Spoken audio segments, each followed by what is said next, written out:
Welcome everyone, I'm Dale and this is Cinema Historia. A British millionaire, an archaeologist, and a search for a lost son. This week we're going back to 1974 for a Walt Disney fantasy adventure called The Island at the Top of the World, starring Donald Sinden, David Hartman, Jacques Marin, Mako, and Agneta Eckemeier. And this is directed by Robert Stevenson. So where does our story begin this week? Well, our story begins in London in the year 1907. A British industrialist and millionaire named Sir Anthony Ross, played by Donald Sinden, is making arrangements for an expedition to the Arctic to search for his lost son, Donald. Donald has become lost on a whaling expedition to find the fabled island where the whales go to die. Sir Anthony employs the talents of an American archaeologist from the University of Minnesota, Professor John Iverson, played by David Hartman. The professor, reluctant to proceed, thinks the graveyard of the whales doesn't exist, stating it's just a fantasy or legend.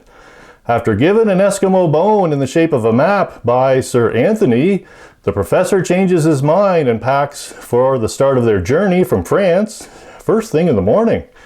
Captain Brio, played by Jacques Marin, a French inventor, is to be their pilot of a French dirigible or airship named the Hyperion, which he designed and built. After departure, they soon reach the Arctic, where they meet Umiak, played by Mako, a brave Eskimo and friend of Donald's, who helps them join in the search. The expedition soon finds themselves following a sea of whales directed at a large pack of clouds in the distance. Through the clouds, they discover an uncharted island named Astrogard. Now landed, they find it is occupied by a lost civilization of Norsemen or Vikings, hidden from the rest of the world for many centuries. The Norsemen capture Sir Anthony and the professor, but Umiak escapes. Explaining they come in peace searching for Donald Ross, they are taken to a Norseman family where he now resides. Donald has stayed because he has fallen in love with a virtuous Norseman girl named Freya, played by Agneta Eckemeier, and taken in by her father. Thinking they are evil spirits and more will follow, their council and authority figure named Gadi sentences them to death. So, does Umiak reappear and help them from being burned at the stake?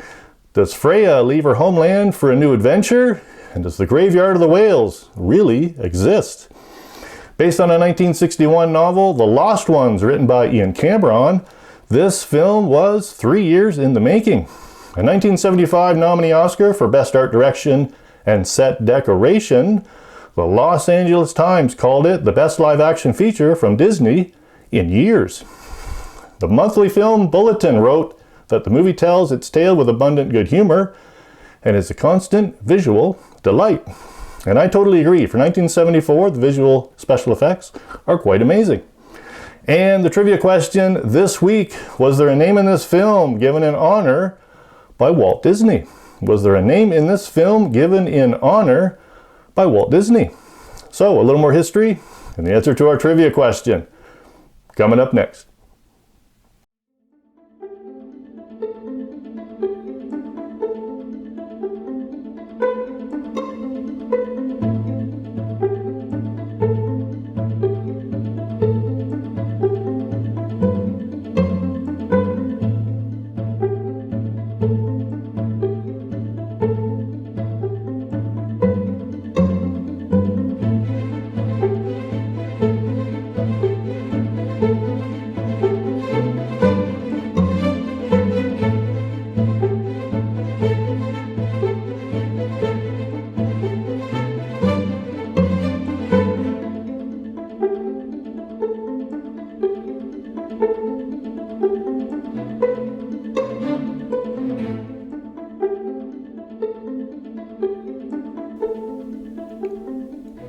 So in our film, there is a myth, the graveyard of whales.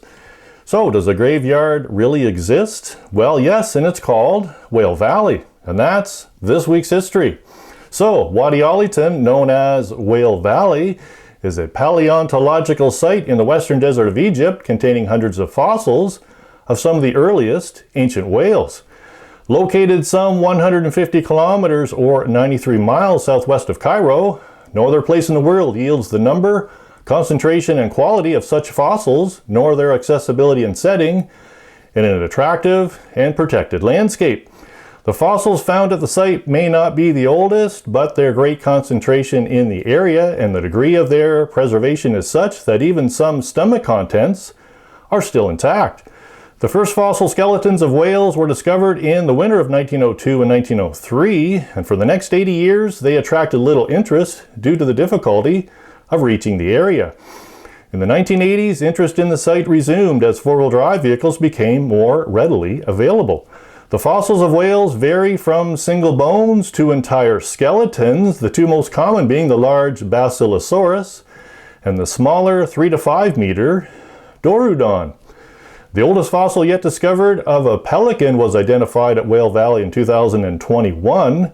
And with having over 1,500 marine vertebrate fossil skeletons, Whale Valley is the most important site in the world to demonstrate one of the iconic changes that make up the record of life on Earth. The evaluation of the whales portrays vividly the life during their transition from land animals to a marine existence. And the whale in my thumbnail is a Dorudon. Dorudon was one of the first fully aquatic whales with dorsal flukes on its vertebrae, making it a strong tail-powered swimmer. With limbs that were more akin to flippers than arms and legs, they look similar to the whales of today. Living some 40 to 33 million years ago, it weighed some 4,938 pounds and had an average length of 16 feet. Known for their cone-shaped incisors and serrated molars for feeding on small fish, the Dorudon lived around the world in coastal marine environments where waters would be warmer. And this Dorudon comes from the Quinney Museum of Natural History in Trenton, Ontario, Canada. And a big thank you goes out to their helpful staff in allowing me to use photos for this video. I highly recommend going there. And the answer to our trivia question this week: was there a name in this film given in honor by Walt Disney? Yes, the name of the gigantic air blimp airship was a French dirigible called the Hyperion. It was named in honor of 2719 Hyperion Avenue, Los Angeles, the site of Walt Disney's first studio. Hyperion is originally the Greek titan of the sun. Interesting. I hope you enjoyed this video, and I hope you liked it well enough to keep my channel from becoming extinct, and hit like and subscribe. Thanks for watching, everyone. I hope to see you back next week.